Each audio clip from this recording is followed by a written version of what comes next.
नमस्कार दोस्तों, आदर्श चैनल में आपका स्वागत है। हम लोग यूजीसी नेट परीक्षा की तैयारी में लगे हुए हैं। सारे प्रश्नों पत्रों के ईयर वाइज पीवाईक्यू क्वेश्चंस को सॉल्व करते हुए चल रहे हैं और ये सारे क्वेश्चंस एग्ज़ाम के व्यू से बहुत ही महत्वपूर्ण हैं। कभी भी कोई भी एग्ज़ाम क्रैक करने से पहले हम लोग को पीवाईक्यू क्वेश्चंस देखना बहुत ज़रूरी होता है, क्योंकि ये हमारी बेसिक आइडियाज़ को मजबूत करता है। तो चलिए शुरू करते हैं यूजीसी नेट परीक्षा जून 2019 का इतिहास द्वितीय प्रश्न पत्र, जिनका सेकेंड पेपर इतिहास है, उनके लिए बहुत ही उपकारी वीडियो। प्रश्न 1 देखिए, उस स्थल की पहचान कीजिए जहां घोड़े होने के प्रमाण नहीं मिलते हैं। तो इसका आंसर होगा बुर्ज होम। बुर्ज होम में घोड़े होने का प्रमाण नहीं मिलता है। हम लोग सिर्फ आंसर पे फोकस करेंगे क्योंकि एग्ज़ाम में हमें आंसर ठीक करना है, तो समय भी कम है। चलिए आगे बढ़ते हैं। कालीबंगा, जहां प्राक हड़प्पा संस्कृति के अनेक स्थल पाए गए हैं, निम्नलिखित किस क्षेत्र में स्थित है? राजस्थान। कालीबंगा जहां पे प्राक हड़प्पा संस्कृति पाए गए हैं, ये कहाँ पे है? राजस्थान में है। धर्मशास्त्र रचनाओं के संबंध में निम्नलिखित में से कौन सा वक्तव्य सही नहीं है? तो सब सही हैं, सिर्फ एक सही नहीं है। इनमें विभिन्न जातियों का संदर्भ नहीं है, यानी कि विभिन्न जातियों का संदर्भ है, तो ये यहाँ पे संदर्भ नहीं है, ये गलत बताया है। तो चलिए, इनमें 4 वर्णों और सामाजिक जीवन के मानदंडों का संदर्भ है, ये सही है। इनमें देश धर्म और कुल धर्म का संदर्भ है, ये भी सही है। इनमें जोर दिया जाता है कि प्रत्येक व्यक्ति अपने वर्ण धर्म का पालन करे, ये भी सही है। प्रश्न 4 देखिए, निम्नलिखित में से किस महाजनपद से यूनानियों के खिलाफ लड़ने वाली फारसी सेना को पुरुषों और सामग्री की आपूर्ति होती थी? पुरुषों और सामग्री की आपूर्ति होती थी गांधार। नीचे 2 कथन दिए गए हैं, एक को अभिकथन ए कहा गया है, दूसरे को कारण आर कहा गया है। अभिकथन है, गुप्त काल को संस्कृति विकास के क्षेत्र में प्राय क्लासिकल युग कहा जाता है। कारण, गुप्त काल के कलात्मक आदर्शों की प्रशंसा करते हुए यह तर्क दिया जाता है कि यह एक ऐसा युग है जिसमें कलात्मक क्रियाकलापों का आश्चर्यजनक विकास देखने को मिला। तो ए और आर दोनों सही है, परंतु ए की सही व्याख्या आर नहीं है।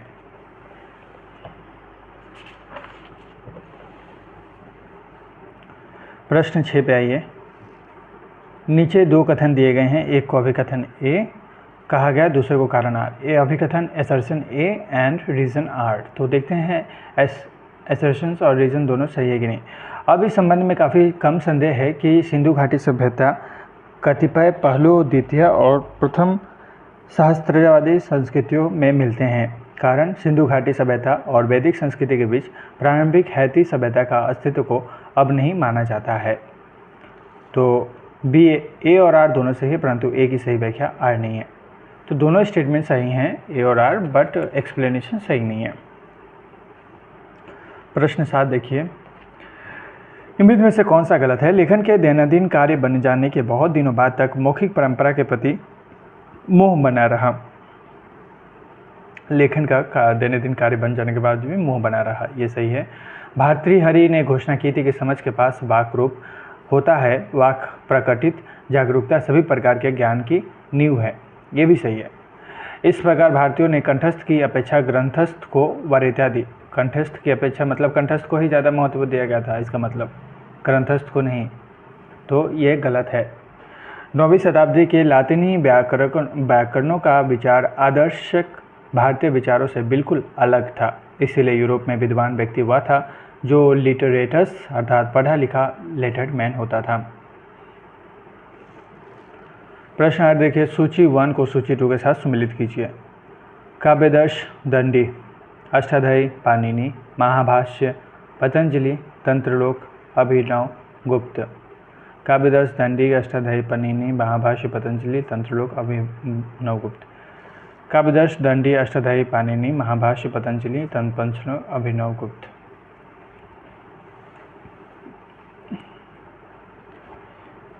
भरतपुर पुरातात्विक स्थल के संबंध में निम्नलिखित में से कौन सा वक्तव्य सही नहीं है? यह पश्चिम बंगाल में स्थित है, यह सही नहीं है। भरतपुर पश्चिम बंगाल में स्थित नहीं है। तो चलिए, पहला ऑप्शन ही पता चल गया। निम्नलिखित में से कौन सा मिल के हिस्ट्री ऑफ ब्रिटिश इंडिया के संबंध सही नहीं है? क्या सही नहीं है? इस पर ब्रिटिश उपयोगितावादी दर्शन का कोई असर नहीं था, ये सही नहीं है। इसने भारत की पारंपरिक संस्थाओं को जड़ और पश्चिमी पाया, ये सही है। मिल द्वारा किया गया विश्लेषण साम्राज्यिक सरकार के अनुकूल था, ये भी सही है। यह हैलीबरी कॉलेज में भारतीय सिविल सेवा के ब्रिटिश अधिकारियों हेतु भारत के संबंध में एक पाठ्य पुस्तक बनी, ये भी सही है। निम्नलिखित में से किसको उपकरणों के सुव्यवस्थित विवरण वाली पहली उपलब्ध भारतीय रचना कहा जाता है? ब्रह्मस्फुट सिद्धांत। निम्नलिखित में से कौन सा सही सुमेलित नहीं है? नागर शैली नागर मंदिरों का आधार वर्गाकार होता है जिसकी प्रत्येक भुजा के मध्य में अनेक प्रक्षेप होते हैं जो क्रॉस रूप प्रदान करते हैं, ये सही है। द्रविड़ शैली इस शैली की सबसे महत्वपूर्ण विशेषता उनकी पिरामिडाकार शिखर है, ये भी सही है। कश्मीरी शैली ये सही नहीं है, यह बाह्य विश्व के किसी भी प्रकार के प्रभाव से रहित विशुद्ध स्थानीय शैली है, ये सही नहीं है। बेशर शैली या उत्तरी और दक्षिणी शैलियों का मिश्रण है, ये भी सही है। प्रश्न 13, बागोर साइट के संबंध में निम्नलिखित में से कौन सा सही नहीं है? यह राजस्थान में अवस्थित है, सही है। इसके विशुद्ध मध्यप्राचीन प्राक भांड चरण के होने के संबंध में हमारे पास 5365 से 3775 ईस्वी पूर्व की अवधि की कार्बन तिथियां है, ये भी सही है। जबू, बैल, भेड़, बकरी और सुअर का करीब 5000 ईस्वी पूर्व से ही पालतू पशु के रूप में पालन किया जाता था, ये भी सही है। इसके प्रारंभ में से ही कृषि संबंधित चिन्ह पाए गए हैं, ये सही नहीं है, ये सही नहीं है। प्रारंभ से ही कृषि संबंधित चिन्ह पाए गए हैं, ये सही नहीं है। प्रश्न 14, सूची 1 को सूची 2 के साथ सम्मिलित कीजिए। सूची 1 सूची 2। पुस्तक लेखक इरफान हबीब, इमेजिनिंग रिवर सरस्वती और defence of common sense. B B Lal, perhaps the earliest ploughed field so far excavated anywhere in the world. R.H. Meadow, The Domestications and Exploitations of Plants and Animals in the Greater Indus Valley. Marcia F. Hunter's Regional Interactions in Indus Valley Urbanizations. Irfan Habib, imagining river Saraswati of defence of common sense, ये आप याद रखिएगा। एक दो options भी अगर आपको याद रहते हैं तो आप सारा टिक सही कर पाएंगे। प्रश्न 15 देखिए, राजशेखर के संबंध में निम्नलिखित में से कौन सा वक्तव्य सही है? वह प्रतिहार शासक महेंद्रपाल और महिपाल का दरबारी कवि सी 9वीं से 10वीं शताब्दी CE तक था, सेंचुरी ईस्वी तक था। तो राजशेखर का जब भी आए तो प्रतिहार शासक महेंद्रपाल और महिपाल का दरबारी याद रखिएगा। प्रश्न 16 देखिए, निम्नलिखित में से कौन सा मनुस्मृति में मिश्रित जातियों को दिए जाने वाले विभिन्न दर्जों के संबंध में सही नहीं है? क्या सही नहीं है? वर्ण व्यवस्था में एक दर्जा कम की पत्नी से जन्मे बच्चों को द्विजों के भाग के रूप में स्वीकृति मिलती थी, ये सही है। वर्ण दर्जे के हिसाब से 2 या 3 डिग्री नीचे की महिला से जन्मे बच्चों से शूद्रों से एक नया समूह निर्मित होता था, ये भी सही है। यदि महिला का संबंध दर्जा पुरुष के दर्जे से ऊंचा होता था तो ऐसे विवाह की संततियों को माता पिता के दर्जे के नीचे रखा जाता था, ये भी सही है। तो अनुलोम विवाह को प्रतिलोम विवाह की अपेक्षा कहीं अधिक पवित्र कानून का उल्लंघन करने वाला माना जाता था, ये गलत है। अनुलोम प्रतिलोम विवाह पे वो आपको गलत ऑप्शंस लगेंगे। प्रश्न 17 देखिए, नीचे 2 कथन दिए गए हैं। एक को अभिकथन ए कहा गया है, दूसरे को कारण आर कहा गया है। अभिकथन ए तर्क दिया जाता है कि प्रारंभिक ऐतिहासिक दक्षिण भारत में कवियों द्वारा किया गया गुणगान राजनीतिक सत्ता का आधार नहीं था। कारण उक्त काल के कवि अपनी भौतिक खुशहाली के लिए राजाओं पर निर्भर होते थे। तो ऑप्शन ए गलत है परंतु आर सही है। ऑप्शन ए गलत है, स्टेटमेंट आर सही है। प्रश्न 18, निम्नलिखित में से कौन से छोटे सार्वजनिक बाजारों तथा बड़े व्यापारिक केंद्रों के बीच के स्थानीय विनिमय केंद्रों को इंगित करता है? मंडपिका जो है छोटे सार्वजनिक बाजारों को इंगित करता है। प्रश्न 19, सूची 1 को सूची 2 के साथ सम्मिलित कीजिए। सूची 1 सूची 2 स्थान काल। किली गुल मोहम्मद 455 से 385 बीसी, डम्ब सादत 3370 से 2530 बीसी, कालीबंगा 2980 से 1865 बीसी, राणा घुंडाई 4550 से 3164 बीसी। ये सारे राइट ऑप्शन है। किली गुल मोहम्मद 4555 से 3885, ये आप याद रखिएगा। A2 अब अगर आपको याद रहता है तो बाकी ऑप्शन सारे मिल जाएंगे, तो सिर्फ एक याद रखिए, किली मोहम्मद 4555, तो ये ऑप्शन सही है। प्रश्न 20 देखिए, निम्नलिखित में से किसमें रेडियो कार्बन काल निर्धारण तकनीक लागू की जाती है? पुरालेख विज्ञान, पुरातत्व विज्ञान, पांडुलिपि, पुरालेख सामग्री। पुरातत्व विज्ञान। निम्नलिखित में से किसमें रेडियो कार्बन काल निर्धारण तत्काल लागू की जाती है? पुरातत्व विज्ञान।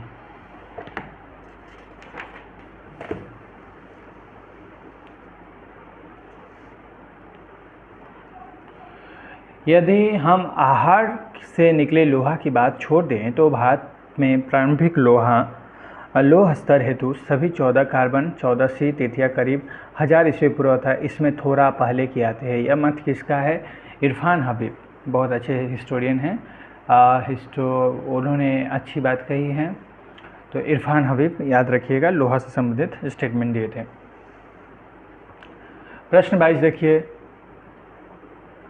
चट्टानों और मुक्त रूप से खड़े स्तंभों पर उत्कीर्ण लेखों के लोक प्रदर्शन की विधि भारतीय शासकों द्वारा निम्नलिखित में से किनके द्वारा अपनाई गई संबंधित प्रथा का अनुकरण थी? तो उत्कीर्ण लेखों के लोक प्रदर्शन की विधि, ये आपको आएंगे हखामनी। हखामनी नाम थोड़ा अजीब है, पर आप यहाँ पे स्तंभों का उत्कीर्ण लेखों जब संबंधित आएगा तो आप हखामनी कर दीजिएगा, ये राइट ऑप्शन हो जाएंगे। निम्नलिखित में से कौन सा गलत तरीके से सुमरित है? R.S. Sharma, urban decay in India, ये सारे हिस्टोरियंस के नाम हैं। R.S. शर्मा सही है, urban decay in India. Joanna Williams, the art of Gupta India empire and provinces, ये भी सही है। A.L. Basham, the wonder at what is India, ये भी सही है। तो आपका रोमिला थापर वाला सही नहीं होगा, क्योंकि ये myth and reality studies in the formations of Indian culture, ये सही नहीं है। इसका क्या होना चाहिए था? फॉर्मेशन ऑफ इंडियन कल्चर नाम पुस्तक लिखा D.D. कौशाम्बी। रोमिला थापर नहीं होगा, D.D. कौशाम्बी। बुक सही है पर लेखक गलत है। चलिए,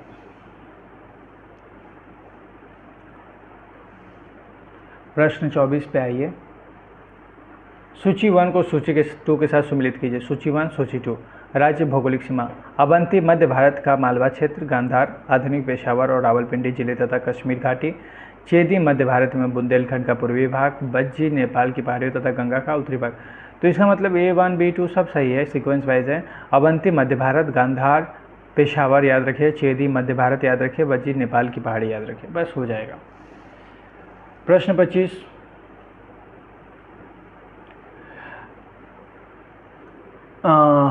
अग्रहारों के संबंध में निम्नलिखित में से कौन से वक्तव्य सही है? यह एक संस्कृत शब्द है जिसका प्रयोग विशेष रूप से प्रथम शताब्दी के मध्य से हुआ था। यह एक ऐसा शब्द था जो ब्राह्मणों को दिए जाने वाले भूमि अनुदान की एक श्रेणी का पदनाम था। सामान्य तौर पर ये अनुदान अस्थायी होते थे। दान प्राप्तकर्ता को उत्पादन संगठित करने और भूमि से राजस्व व अन्य संसाधन एकत्र करने का अधिकार दिया जाता था। तो B और D सही है। यह एक ऐसा शब्द था जो ब्राह्मणों को दिए जाने वाले भूमि अनुदान की एक श्रेणी का पदनाम था।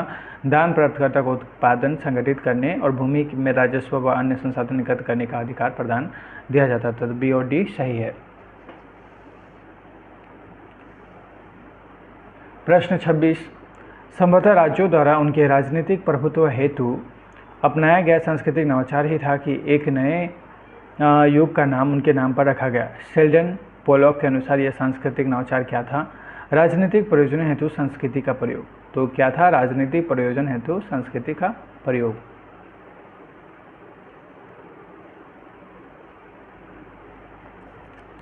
प्रश्न 27 देखिए,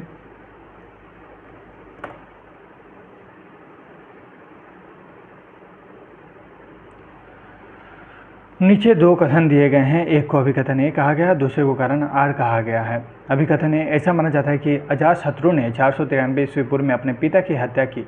उसने कौशल को अपने राज्य में मिला लिया, जबकि वहाँ का शासक उसका मामा था। कारनार मगध के बिंबिसार का पुत्र अजातशत्रु मगध का शासक बनने के लिए आतुर था और उसने अन्य क्षेत्रों को अपने राज्य में मिलाया। तो अजातशत्रु से संबंधित ये दोनों स्टेटमेंट सही लग रहे हैं और सही व्याख्या भी है। ए और आर दोनों सही है और एक ही सही व्याख्या आर है। बदामी के निकट महाकोटेश्वर दत्त महाकोटेश्वर मंदिरों के समूह से उस मंदिर को पहचानिए जिसके गर्भगृह के एक भाग का कुछ महत्व है। तो संगमेश्वर है, कुछ महत्व है, वो है संगमेश्वर।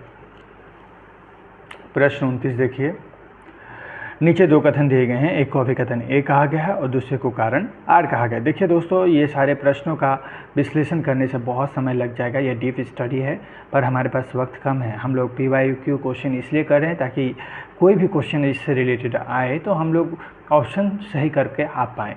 तो आपका समय कीमती है, मेरा भी समय कीमती है, इसका सही सदुपयोग करते हुए हम लोग आगे बढ़ रहे हैं। चलिए, अभिकथन है, राष्ट्रवादी इतिहास लेखन ने भारतीय संस्कृति के आध्यात्मिक घटक तथा पश्चिमी संस्कृति के भौतिकवादी आधार को एक आवश्यक और अंतर्निहित अंतर के रूप में देखा। सही है। यह अंशतः उस विचार की प्रतिक्रिया थी जिसकी यह धारणा थी कि यह धर्म भारत के पारंपरिक समाज में एक ऐसा केंद्रित कारक था जिसने प्रगति का अवरुद्ध किया। तो ए और आर दोनों सही है और एक ही सही व्याख्या आर है। आप क्वेश्चन को ध्यान से सुनिए, ऑप्शंस को देखिए, एग्जाम में ये प्रश्न आएंगे, आप कर पाएंगे, आपका सबकॉन्शियस माइंड करने में मदद करेगा। प्रश्न 31 देखिए, निम्नलिखित परिच्छेदों को पढ़ें और नीचे दिए गए प्रश्न 30-31 के उत्तर दें। पूर्व मध्यकाल के राजनीतिक इतिहास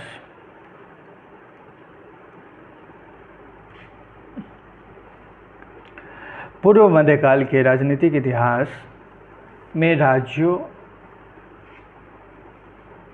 और भूमि अनुदानों का विस्तार देखने को मिला। ब्राह्मणों को दिए जाने वाले भूमि अनुदानों ने राजनीतिक शक्ति के विधि मान्यकरण में महत्वपूर्ण भूमिका निभाई और कृषि संबंधों पर उसका महत्वपूर्ण प्रभाव पड़ा। उपमहाद्वीप के विभिन्न भागों में कृषि का विस्तार हुआ और ग्रामीण समाज अत्यधिक स्वीकृत बन गया। यह शहरी अवनति का काल नहीं था। यह दक्षिण भारत को देखने से बिल्कुल स्पष्ट है कि यहाँ शिल्पों, शहरों, व्यापार और व्यापार संघों का पर्याप्त विकास हुआ। उपमहाद्वीप चीन और दक्षिण पूर्व एशिया के बीच व्यापारिक संबंधों में काफ़ी विस्तार हुआ। भक्ति, पूजा, धार्मिक विचार और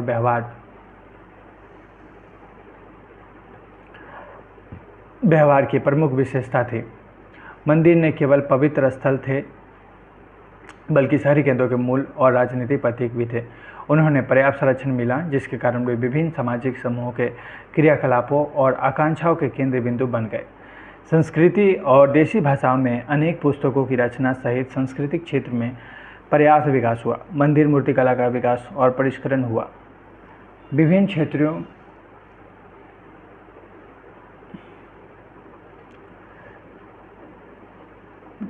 संरक्षण में जिसके कारण वे विभिन्न सामाजिक समूहों के क्रियाकलापों और आकांक्षाओं के केंद्र बिंदु बन गए। संस्कृत और देशी भाषा को उनके पुस्तकों की रचना सहित सांस्कृतिक क्षेत्र में पर्याप्त विकास हुआ।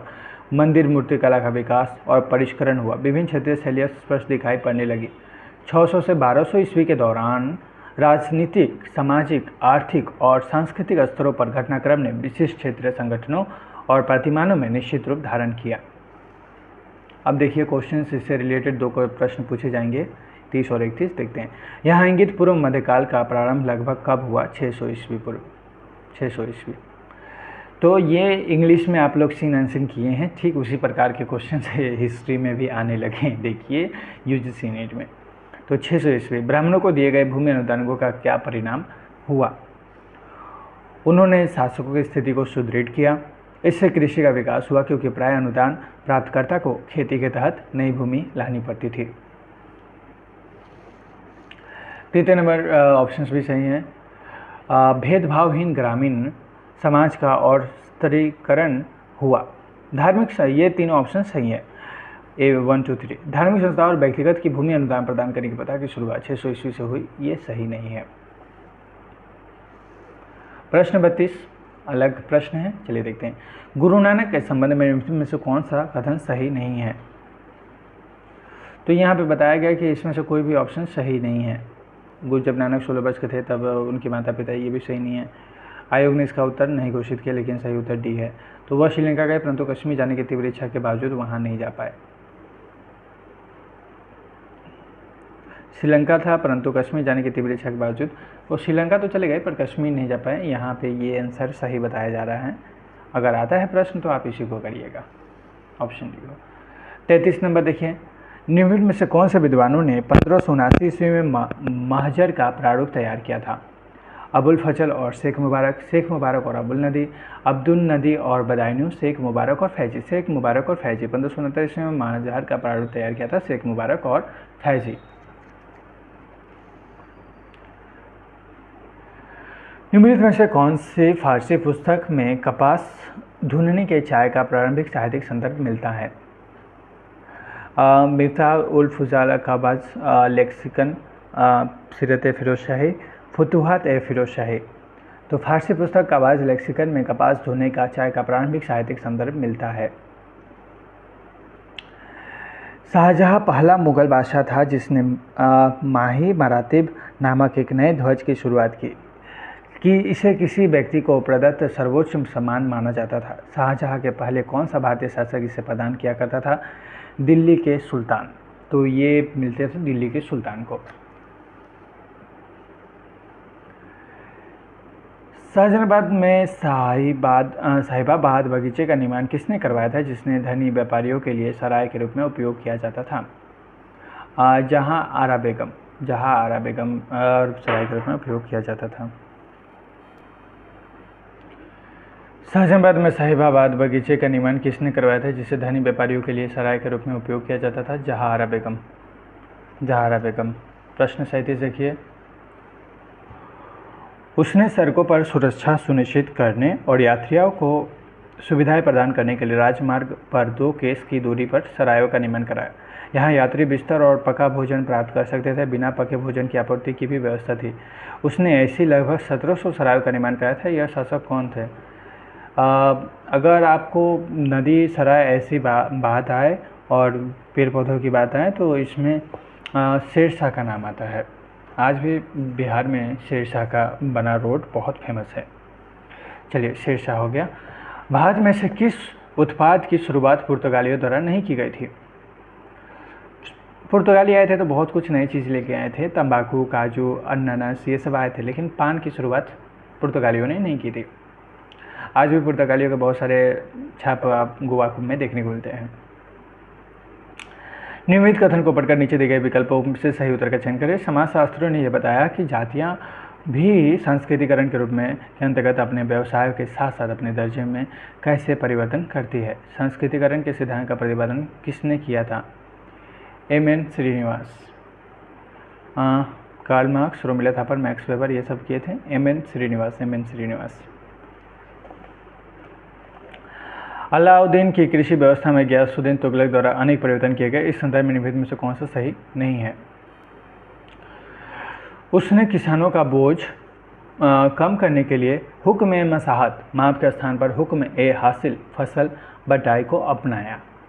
ये सही है। गियासुद्दीन ने ग्राम प्रमुखों के साधारण किसानों के स्तर पर लाने के अलाउद्दीन के सिद्धांत में विश्वास नहीं किया और उनकी परिवर्तनों का बहाल किया। ये भी सही। उसने खेती और चारागाहों को कर निर्धारण से छूट प्रदान की। ये भी सही है। उसने भू राजस्व की प्रथा को जारी रखा और उसे प्रोत्साहित किया। ये सही नहीं है।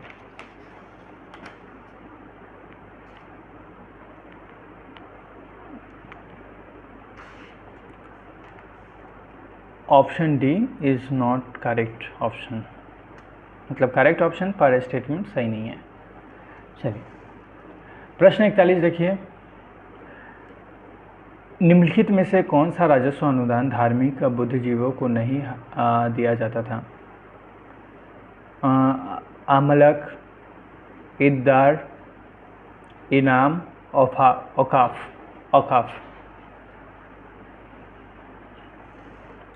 प्रश्न 42, नीचे 2 कथन दिए गए हैं। एक को अभिकथन ए कहा गया और दूसरे को कारण आर कहा गया है। अभिकथन ए, पूर्व मध्यकाल में सामंतवाद की कुछ महत्वपूर्ण विशेषताएं पाई जाती थी, परंतु यह यूरोपीय सामंतवाद से काफ़ी भिन्न था। कारण दक्षिण भारत के पूर्व मध्यकाल शहरी विकास का काल था, जैसे कि शिल्प, व्यापार, व्यापार संघों और शहरी केंद्रों के विकास से स्पष्ट है।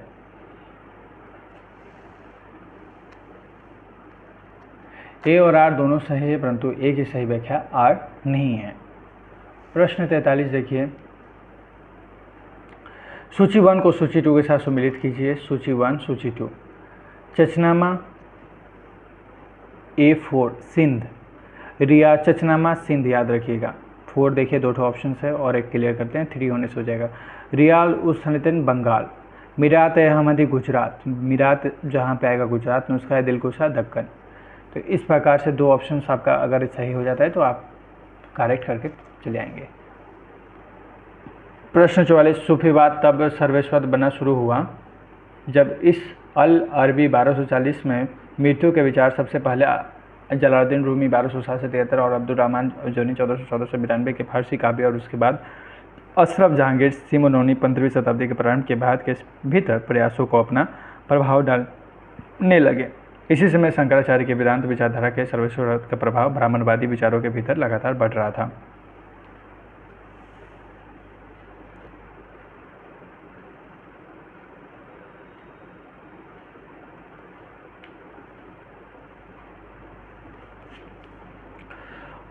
निम्नलिखित में से वह कौन सा मुगल शासक था जिसने सबसे पहले इस विचार को पहचाना? जहांगीर। ताप्ती नदी के किनारे लगभग 1400 ईस्वी में बुरहानपुर शहर की स्थापना किसने की थी? नासिर खां फारूकी। ताप्ती नदी के किनारे लगभग 1400 ईस्वी में बुरहानपुर शहर की स्थापना किसने की थी? नासिर खां फारूकी। प्रश्न 46 देखिए, मीर जुमला ने अहोम राज्य पर हमला करके अहोम की राजधानी गहलवाल पर कब्जा कर लिया। 1663 ईस्वी में अहोम राज्य और उसके बीच एक संधि हुई। अहोम ने किस वर्ष मुगलों को कुल हाजों को छोड़ने और मानस नदी के सीमा के रूप में स्वीकार करने के लिए बाध्य किया? 1681। प्रश्न 47 देखिए, निम्नलिखित में से कौन से स्रोत सिंधी के इतिहास में संबंधित है? सिंध के इतिहास में केवल 3 अक्षर, फतवा जहांदरी, मीरात सिकंदरी, ये संबंधित नहीं है। तारीख है माहिरी, तारीख है ताहिरी और मतहर है शाहजहानी, ये सही है, केवल 3 और 4। प्रश्न 48, 18वीं शताब्दी के स्रोत तुफात उल हिंद में निम्नलिखित में से किस बोली में विशाल शब्दावली दी गई है? ब्रज। तुफात उल हिंद में निम्नलिखित में से किस बोली में विशाल शब्दावली दी गई है? ब्रज में। प्रश्न 49, सूची 1 को सूची 2 के साथ सम्मिलित कीजिए। सूची 1, सूची 2। मालिक सरवर जौनपुर सल्तनत, जफर खां गुजरात सल्तनत, दिलावर खां गौरी मालवा सल्तनत, अलाउद्दीन हसन बहमनी सल्तनत। मौलिक सरवर जौनपुर सल्तनत, जफर खां गुजरात सल्तनत, दिलावर खां गौरी मालवा सल्तनत, अलाउद्दीन हसन बहमनी सल्तनत। प्रश्न 50, निम्नलिखित में से कौन से यासी कथन सही है? इब्न बतूता भारत में उत्पादित आम का बढ़ा चढ़ाकर वर्णन करता है। वह गुठली बोकर उसमें उत्पादन का उल्लेख करता है। इब्न बतूता उल्लेख करता है कि भारत में आम की कलम बांधने की प्रथा थी। तो इब्न बतूता आम से संबंधित जो आएगा, ये ऑप्शन ए बी सही है। नीचे दिए गए विकल्प में सही उत्तर चुनिए, ए और बी।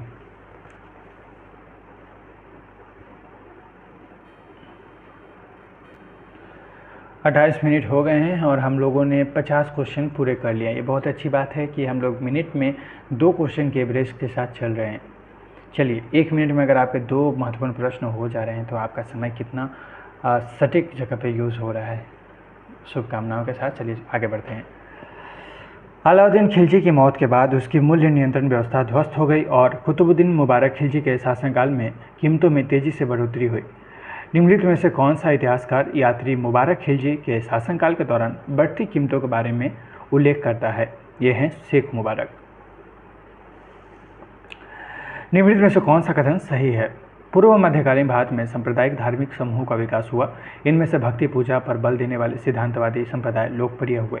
मंदिर राजनीतिक, सामाजिक, सांस्कृतिक और आर्थिक कार्यों के गतिशील स्थल बन गए। पूर्व मध्यकालीन भारत के शहरी केंद्रों को 2 वर्गों में विभाजित किया जा सकता है।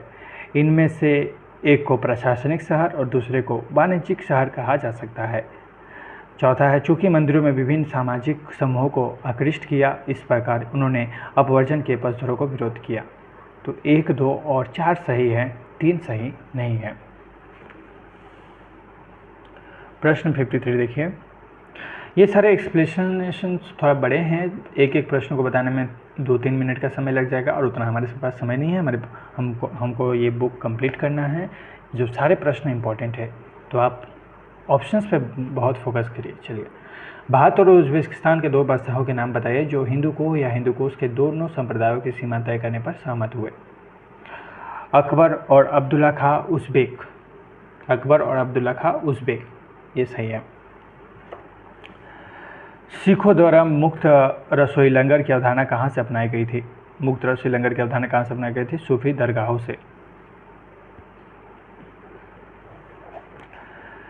तकावी ऋणों के संबंध में निम्नलिखित में से कौन सा कथन सही नहीं है? ये व्यापारिक प्रयोजन हेतु व्यापारियों के दिए जाते थे, ये सही नहीं है। ये कृषि प्रयोजन हेतु किसानों को दिए जाते थे, ये सही है।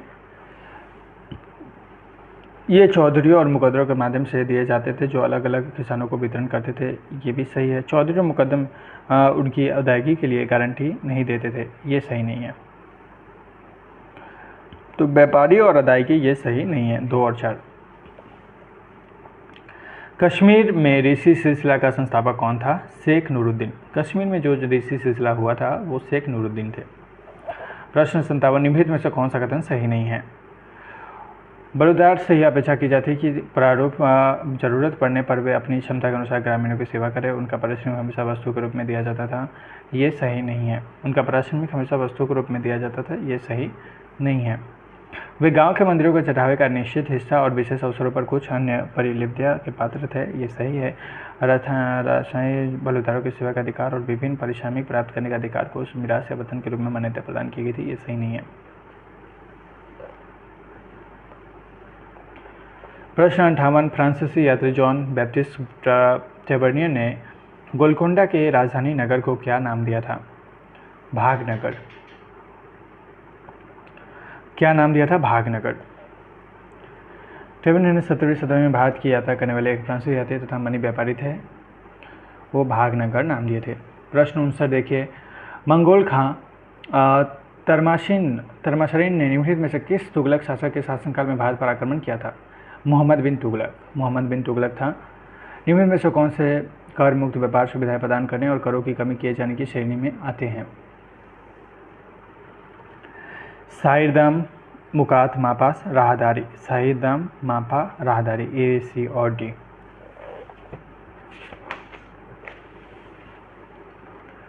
सिख धर्म के संबंध में निम्न में से कौन से कथन सही हैं? 1750 ईस्वी के दशक से सिख दल और मिसल समूह अलग अलग प्रमुखों सरदारों के नेतृत्व में अधिक से अधिक शक्तिशाली बन गए, जिन्होंने अत्यंत पेशेवर तरीके से हथियारबंद सैनिक संगठित किए। चक गुरु अमृतसर में वार्षिक शरबत खालसा के आयोजन की प्रथा की, परंतु आपसी मतभेद के कारण प्रत्येक सरदार ने अपने लिए अलग क्षेत्र के निर्माण का इरादा बनाया। इस प्रक्रिया पर अंत में रणजीत सिंह 1780 से 1839 ने रोक लगाई। उन्होंने खालसा के नाम से पंजाब में एक राज्य की स्थापना की। सभी गुरु खत्री थे, परंतु 17वीं शताब्दी में उनके सेनापति अर्थात मनसद अधिकांश जाट थे। 1, 2, 3, 4 सभी सही हैं। प्रश्न 62 देखिए, 600 से 1200 ईस्वी के बीच की अवधि के दौरान क्षेत्रीय संगठनों के उदय के लिए निम्नलिखित में से क्या प्रासंगिक नहीं है? क्या प्रासंगिक नहीं है? संस्कृत ग्रंथों का विकास, ये प्रासंगिक है नहीं है। स्थापत्य कला और कला का परिष्करण, ये भी प्रासंगिक नहीं है, 1 और 3। देसी भाषाओं का विकास, कला और स्थापत्य कला के विशिष्ट क्षेत्रीय शैलियों का उदय, ये 2 और 4 सही हैं, पर ये दोनों सही नहीं है, 1 और 3। प्रश्न 63 पे आइए, संगीत के संबंध में निम्नलिखित में से कौन सा कथन सही नहीं है? शास्त्रीय संगीत, आप सोच रहे हैं सिर्फ क्वेश्चन पढ़ रहे हैं, ऑप्शन बता रहे हैं, इससे क्या होगा? ठीक है, हम जब एग्ज़ाम में ऐसे प्रश्न देखेंगे और ऐसा ऑप्शन दिया रहेगा तो हमारे दिमाग में इन चारों ऑप्शन पे सबसे ज़्यादा नज़र इस ऑप्शन पे जाएगी जो आप अभी पढ़ रहे हैं। तो एक एग्ज़ाम में ये आपका प्लस पॉइंट रहेगा कि आपको अचेतन मन से वो आंसर दिमाग में आएगा। चलिए, संगीत के संबंध में निम्नलिखित में से कौन सा कथन सही नहीं है? शास्त्रीय संगीत से संबंधित कृति लज्जत या सिकंदरी की रचना सुल्तान सिकंदरी के संरक्षण में हुई थी, ये सही है। अबुल फजल ने 36 संगीतकारों के नाम बताए हैं जिन्होंने अकबर के दरबार में स्वर और वाद्य संगीत बजाया था, ये भी सही है। शाहजहां ने अपने दरबार में न तो संगीत को प्रोत्साहित किया और न संगीतकारों को पुरस्कार प्रदान किया। उसकी रुचि स्थापत्य कला में थी। तो शाहजहां ने संगीत में कुछ काम नहीं किया, ये ऐसा कथन ये गलत है। औरंगजेब ने अपने शासन के प्रारंभिक 10 वर्षों के दौरान सामान्य संगीतकारों को पुरस्कार प्रदान किया और ऐसा लगता है कि वह संगीत के प्रति समर्पित था। तो संगीत से रिलेटेड सबका पॉजिटिव सेंस है, पर शाहजहां का नेगेटिव, ये ऑप्शन सही नहीं है। नोट 64 से 68 के लिए निम्नलिखित परिच्छेदों को पढ़े और उसके बाद दिए गए प्रश्नों को उत्तर दे। आ गया हिस्ट्री का सीन पैसेज। जहांगीर ने 2 बार लाहौर से लगभग 29 किलोमीटर दूर शिकार महल के रूप में उपयोग किए जाने वाले एक मीनार, तालाब और मंडप का उल्लेख करता है। आज इस जगह को शेखपुरा के नाम से जाना जाता है, परंतु जहांगीर ने 1606 में इसे जहांगीरपुरा कहा और इसके बाद 1620 ईस्वी में जहांगीराबाद कहा था। इन दोनों का अर्थ है जहांगीर का शहर। इसमें जहांगीराबाद अधिक भावात्मक रूप है। जहाँ जहांगीर के प्रिय लंगड़े हिरन की 1606 ईस्वी में मौत हुई थी, उसे एक कब्र में दफना दिया जाता था और उसके ऊपर हिरन की प्रतिमा और कश्मीर में मुल्ला मोहम्मद हुसैन द्वारा लिखी प्रशस्ति लगा दी गई थी। मुल्ला मोहम्मद हुसैन द्वारा इस समाधि प्रस्तर के समीप उस क्षेत्र में जागीरदार सिकंदर मुइन खान की देखरेख में 1606 में लगभग एक मीनार का निर्माण कराया गया था। जहांगीर के आदेशानुसार सिकंदर मुइन खान ने एक तालाब और राजमहल का भी निर्माण कराया।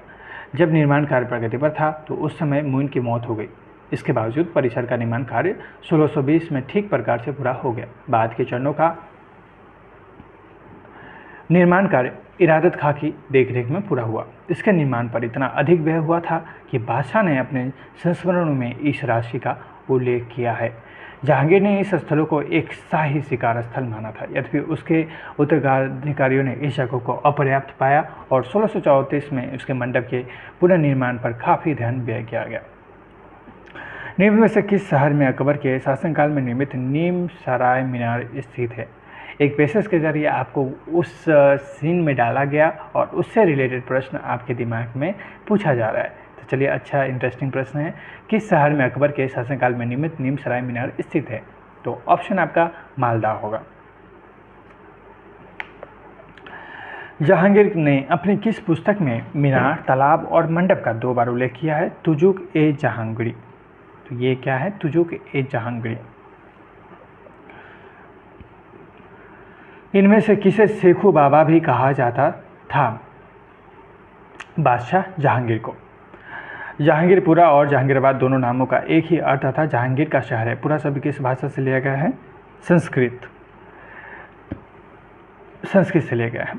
शेखपुरा मीनार की योजना अकबर के शासनकाल से निर्मित हिरन मीनार के समान है। हिरन मीनार निम्नलिखित में से किस शहर में स्थित है? फतेहपुर सिकरी।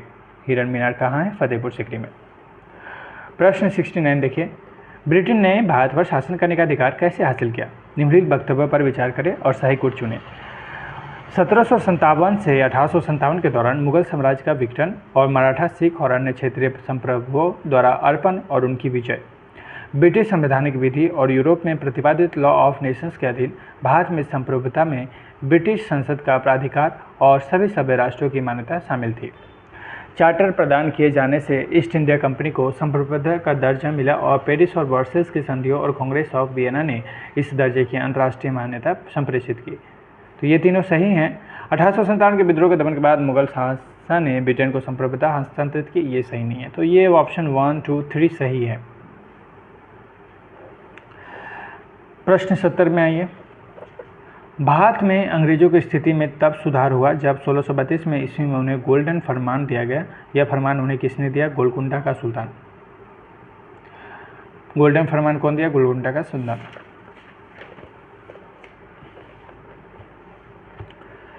निम्नलिखित में से कौन सा कदम लॉर्ड कर्जन ने नहीं उठाया था? Lord Curzon the Calcutta municipal amendment act, Indian universities act, Indian officious secrets amendment act, ये जो है उठाए थे। वर्नाकुलर प्रेस एक्ट ये नहीं उठाया था, ये उठाए थे लीटन उठाया था ये स्टेप। प्रथम एंग्लो बर्मा युद्ध 1824 से 26 के बाद कौन सी संधि हुई? यानडुब संधि, अरकान संधि, टोनोसियस संधि, रंगून संधि, यानडुब संधि हुई थी यूरोप में। प्रश्न 73 देखिए, यूरोप में सप्तवर्षीय युद्ध 1756 से 63 के फसलों भारत स्थित फ्रांसीसी और ब्रितानी बस्तियों के बीच भी खुली शत्रुता पैदा हो गई। दक्षिण में डुप्ले और भूसी की प्राप्तियों को 1760 से 61 में तहस नहस कर दिया गया। भारत में फ्रांसीसी परिसंपत्तियों के पुनर्स्थापन का प्रावधान किस संधि से हुआ? पेरिस की संधि। पेरिस की संधि से हुआ। प्रश्न 74 देखिए, सरकारी अभिलेखों के संदर्भ में कॉन्स्टिट्यूशंस क्या थे? बंगाल में अंग्रेजी ईस्ट इंडिया कंपनी के तमाम किस्म के कारोबार, अंग्रेजी ईस्ट इंडिया कंपनी के तमाम किस्म के सैन्य अभिलेख, प्रेसिडेंसियों के गवर्नर को उनके सलाहकारों की रिपोर्ट, शिक्षा और न्यायपालिका से संबंधित अभिलेख। तो क्या थे बंगाल में अंग्रेजी ईस्ट इंडिया कंपनी के तमाम किस्म के कारोबार।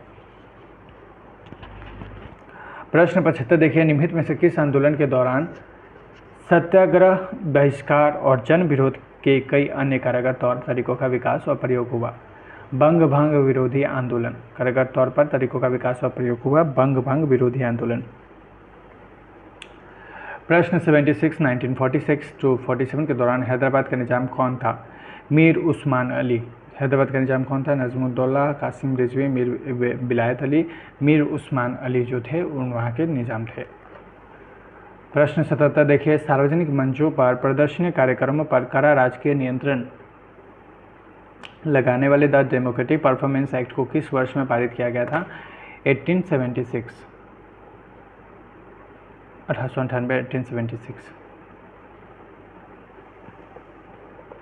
प्रश्न 78, भारतीय समाज को मूक, बधिर और गतिहीन समाज बताने वाले सबसे पहले विद्वान कौन थे? G.W.F. हीगल। सूची 1 को सूची 2 के साथ सम्मिलित कीजिए। सूची 1 लिस्ट 1 एंड लिस्ट 2 को मिलाना है। संघ है, ये यूनियन है, और ये फाउंडेशन संस्थापक है, को फाउंडर। द सत महिमा धर्म ऑफ उड़ीसा, महिमा गोसाई। महिमा है तो महिमा गोसाई। द स्वामी नारायण संप्रदाय ऑफ गुजरात, सजानंद स्वामी। तो स्वामी देख रहे हैं ऑप्शन। द परमहंस मंडली, द दोनों पांडुरंग, देव समाज ज्वाइन सोसाइटी, शिव नारायण अग्निहोत्री। तो महिमा और स्वामी आपको मिल जाएगा 2 और 3, सही है। चलिए, GI की मदद लीजिए, जनरल इंटेलिजेंस के जरिए भी हम लोग बहुत सारे प्रश्न को जल्दी से कर सकते हैं। चलिए, प्रश्न 80 देखिए, मद्रास उच्च न्यायालय में मुथुस्वामी अय्यर की नियुक्ति का निम्नलिखित में से किसने इस आधार पर विरोध किया था कि देशज अधिकारियों को समान परिस्थितियों में कार्यरत यूरोपीय अधिकारियों के समान वेतन नहीं मिलना चाहिए? तो समान वेतन नहीं मिलना चाहिए, ये कहाँ का है? मद्रास मेल का। प्रश्न 81, इनमें से कौन फरेजी आंदोलन से संबंध नहीं था? तो फरेजी आंदोलन जब आया तो संबंधित टीटू मियाँ संबंधित नहीं थे फरेजी से। हाजी शरीयतुल्लाह, दुदू मियाँ, नया मियाँ, ये सब थे, टीटू नहीं थे। 82, 395 अनुच्छेद और 12 अनुसूचियों वाला भारत का संविधान किस अवधि के दौरान तैयार किया गया था? दिसंबर 1946 और दिसंबर 1949। दिसंबर 1946 और दिसंबर 1949। मुजफ्फर अहमद ने 1925 में काजी नजरुल इस्लाम के साथ मिलकर किस पार्टी का स्थापना की? Labour Swaraj party.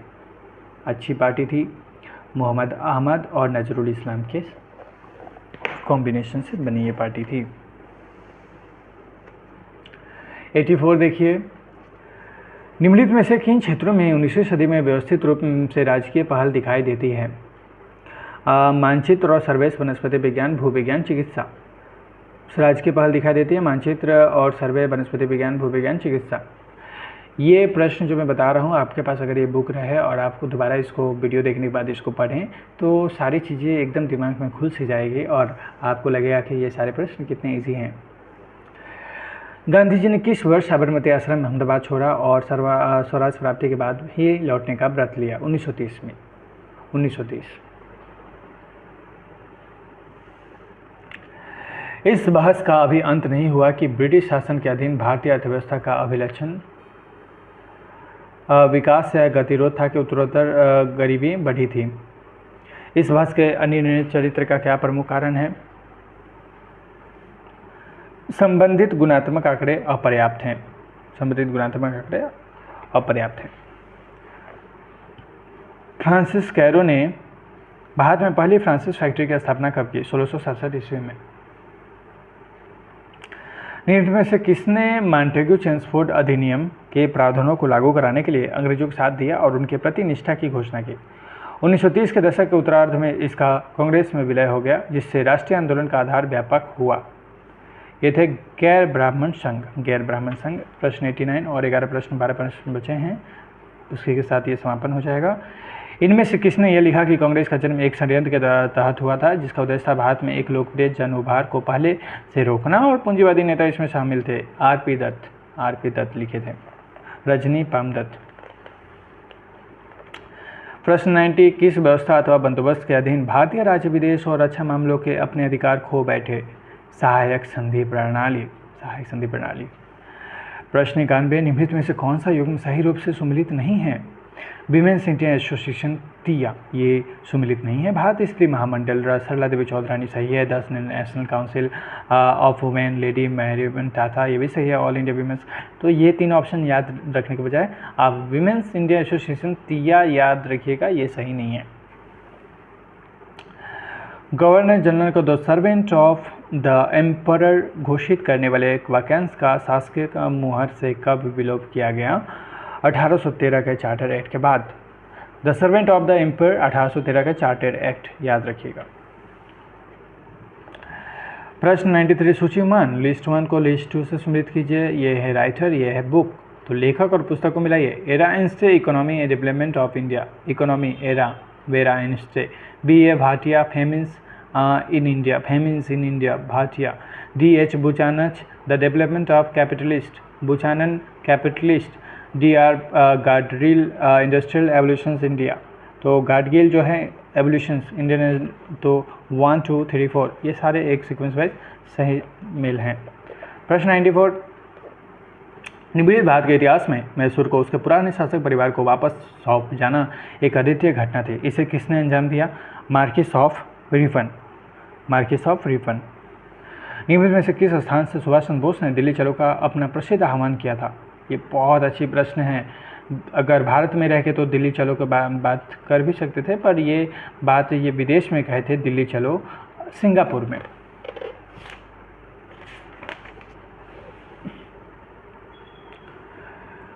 इनमें से किसने भारत में चलचित्रों की अवधारणा का प्रवेश कराया? लुइस और ऑगस्ट लुमिएरे। लू से संबंधित आप देखिएगा, चलचित्रों की अवधारणा, सिनेमेटिक। तो निम्नलिखित में से क्या सही नहीं है? प्रश्न 97, क्या सही नहीं है? 1857 के विद्रोह से पहले दिल्ली और लखनऊ में रहने वाले अंग्रेजों और भारतीयों के बीच व्यक्ति संबंध काफ़ी हद तक दोस्ताना था, ये सही है। 1857 से पहले की दिल्ली में आधिकारिक यूरोपीय लोग पुराने दिल्ली शहर वॉल सिटी में भारतीयों के घरों में किराए पर रहते थे, ये भी सही है। 1857 के बाद भारतीयों को दिल्ली और लखनऊ से बाहर कर दिया गया था, ये भी सही है। तो दिल्ली और लखनऊ की बातें की जा रही है, तो 1857 के बाद ब्रिटिश गैरिसन को शाहजहाबाद के पुराने शहर वॉल्ड सिटी के बाहर ले गया था। ब्रिटिश गैरिसन जब आए तो ये समझ जाना कि गलत है। प्रश्न 98 देखिए, नीचे 2 कथन दिए गए हैं, एक अभिकथन ए और कहा गया, दूसरे को कारण आर कहा गया। अभिकथन ए, भारत के कार्मिक उद्योगीकरण ने सिर्फ पूंजीपतियों को सार्वजनिक जीवन के अग्रभाग में ला खड़ा किया, बल्कि औद्योगिक मजदूर वर्ग को भी उत्पन्न किया। कारण आर, यूरोपीय स्थिति से के विपरीत भारत में सर्वहारा बने किसानों के बीच को मजदूर को कोई खुली भर्ती नहीं हुई। यह भर्ती आमतौर पर बेरोजगारी के बीच में हुई। ए और आर दोनों सही है, और ए की सही व्याख्या आर नहीं है। आर दोनों सही है, पर एक्सप्लेनेशन सही नहीं है। आखिरी के 2 प्रश्न, कैनिंग्स लॉरेंस स्कूल, मिल स्कूल और मेयो नॉर्थब्रुक स्कूल किस प्रशासनिक विभाग से संबंधित है? स्थायी बंदोबस्त का क्रियान्वयन, जारी रहना और विस्तार। स्थायी बंदोबस्त का क्रियान्वयन, कैनिंग लॉरेंस स्कूल, मिल स्कूल, ये सब जो थे स्कूल, वो स्थायी बंदोबस्त, परमानेंट सेटलमेंट से जारी रहने और विस्तार से संबंधित थे। आखिरी प्रश्न, निम्नलिखित में से क्या सही क्रम में सम्मिलित नहीं है? 2019 के प्रश्न पत्र, जुलाई 2019 का प्रश्न पत्र है शिफ्ट 1 का। तो आखिरी प्रश्न है, द हिंदू जी सुब्रमण्यम अय्यर, अमृत प्रजापति का मोतीलाल घोष, ये सही है। बंगाली सुरेंद्रनाथ बनर्जी, बंगाली तो बनर्जी, घोष, ये सब, अय्यर सही है। सुधारक SN सेन, ये सही नहीं है। सुधारक समाचार पत्र की स्थापना सन 1888 में गोपाल गणेश अय्यर ने अगरकर ने की थी, गोपाल गणेश अगरकर। तो यहाँ पे गोपाल गणेश अगरकर होना चाहिए था। इसका प्रकाशन पुणे महाराष्ट्र में होता था। तो ये एसेम्पशन सही नहीं है। दोस्तों इसी के साथ हम लोगों ने पूरा कर लिया है। धन्यवाद।